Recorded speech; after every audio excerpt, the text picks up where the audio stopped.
The mind is everything. What you think, you become.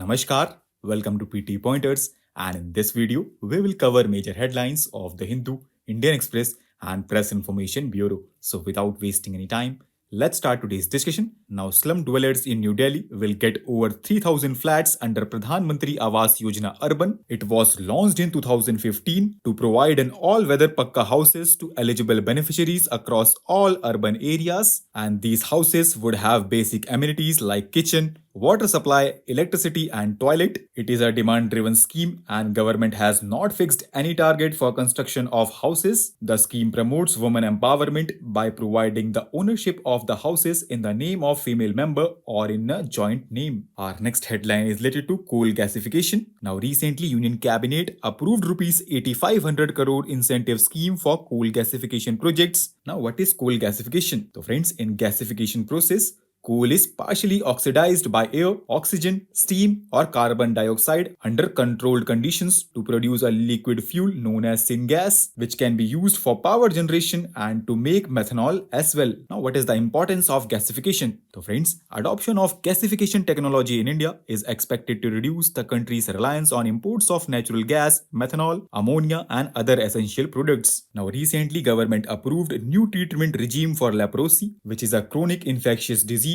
caused by a type of bacteria, Mycobacterium leprae. It predominantly affects the skin and peripheral nerves. It may cause progressive and permanent disabilities. It is transmitted via droplets from the nose and mouth during close and frequent contact with the untreated cases. It is curable with multi-drug therapy, and the majority of new cases detected are from Southeast Asia. Our next headline is related to Operation Sharva Shakti, which is recently launched by the Indian Army in the Rajouri Poonch sector of Jammu and Kashmir, and under it, forces are being deployed on the both sides of Pir Panjal range to target terrorists who have carried out series of attacks on troops in the area. And earlier in 2003, forces launched Operation Sarv Vinash to flush out terrorists who had infiltrated from across the border and set up camps in the thick forest south of Pir Panjal range. In this article, we have to know why Punjab moved Supreme Court against the expansion of BSF jurisdiction. So friends, Supreme Court will hear the dispute over the expansion of Border Security Force jurisdiction in Punjab. Now let's know more about the background. So friends, in October 2021,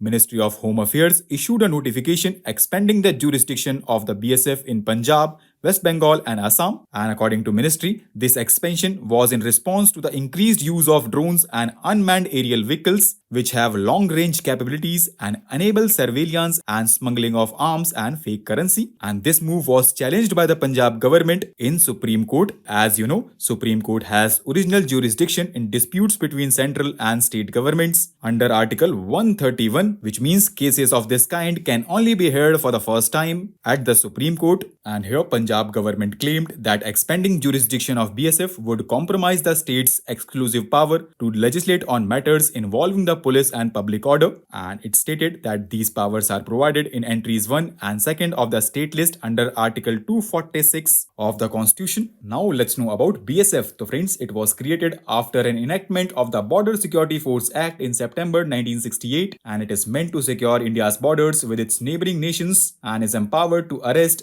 search and seize under number of laws such as Criminal Procedure Code, the Passport Act, the Passport Entry into India Act and NDPS Act. And Section 139(1) Subclause 1 of the BSF Act allows the central government to designate an area within the local limits of such area adjoining the borders of India where members of the BSF can exercise powers to prevent offences under any acts that central government may specify. Our next headline is related to Arambai Tangul, which was started in 2020 as cultural outfit but soon transformed into a radical organization. It is one of the two hardline Metis organizations suspected to be involved in large number of Metis-Kuki clashes which broke out in May 2023. Our next headline is related to National Voters Day, which has been celebrated every year on 25th January since 2011 to mark the foundation day of Election Commission of India, which was established in 25th January 1950. This day is aimed to create electoral awareness amongst the citizens and encourage them to participate in the electoral process. Our next headline is related to Exercise Desert King, which is recently conducted by Indian Air Force along with France and United Arab Emirates. The exercise is aimed to enhance synergy and interoperability between the air forces. Our next and last headline is related to